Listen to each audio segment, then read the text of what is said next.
ನೋಡ್ರಿ, Alexander Graham bell ಕಥೆ ಸ್ವಲ್ಪ ಒಂದು ನಿಮಿಷ ಹೇಳ್ತೀನಿ.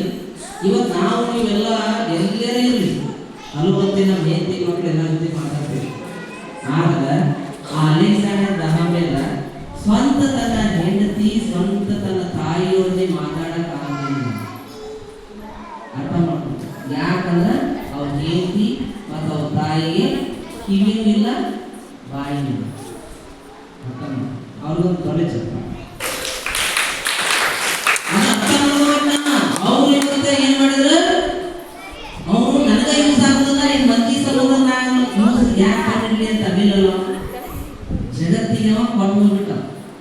ಹಂಗ ಇವತ್ತು ಬಸವಾದಿ ಶರಣರು ಅಡ್ಡಾಡೇಶನ್ ಮಾಡೋದ್ರೊಳಗ ಅದಕ್ಕಿಂತ ಮೊದಲ ಮೊಹಮ್ಮದ್ ಪೈಗಂಬರ್ ಅವರು, ಯೇಸು ಕ್ರಿಸ್ತ ಇರ್ಬೋದು, ಸ್ವಾಮಿ ವಿವೇಕಾನಂದ ಇರ್ಬೋದು, ಇವರೆಲ್ಲ ನಮ್ಗೆ ಒಂದು ದಾರಿ ಹಾಕ್ತಾರೆ.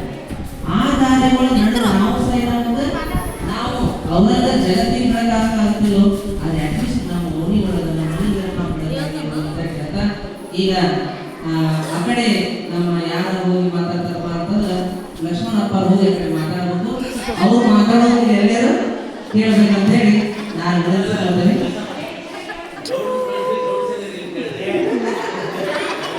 ಹೌದೌದು ಏನ ನಮ್ಮ ಅಪ್ಪ ಏನಂತಂದ್ರೆ ಮುಗಿತದ್ದು, ಇದು ಮುಗಿತದ್ದು, ಮುಗೀತು ಬರೀ ವರ್ಷ.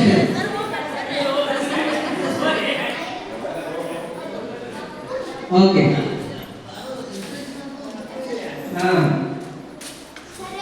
ನೋಡ್ರಿ, ಸತಿಪತಿ ಒಳಗಡೆದಾಗ ಭಕ್ತಿ,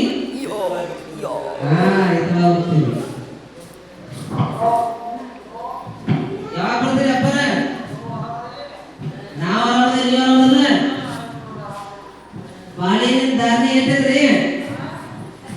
ಬಾಳೆಹಣ್ಣಿನ ಧಾರಣೆ 35 ರೂಪಾಯಿ ಕೆಜಿ ಅದ. ಆಯ್ತು, 50 ರೂಪಾಯಿ ಕೆಜಿ ಆಗಲಿ, ನಿಮ್ಗೆ ಒಳ್ಳೆ ಧಾರಣೆ ಸಿಗಲಿ ಅಂತ ಚಪ್ಪಾಳೆ ಮೂಲಕ ಅವ್ರಿಗೆ ನಾವು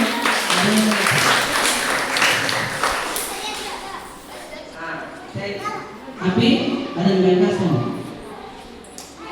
ನೋಡಿ. ಸಣ್ಣ ಸಣ್ಣ ಘಟನೆಗಳು ಅವ್ರ ಜೀವನದಾಗ ಬದುಕಿರ್ತಾವೆ. ಹಂಗ ಇವತ್ತು ನಾವಿದು ಸಣ್ಣ ಒಂದು ಏನ್ ನೋಡಿ, ಇದಕ್ಕೆ ನಾವು ಒಂದು 10 ರೂಪಾಯಿ ಖರ್ಚು ಮಾಡಿದ್ವಿ.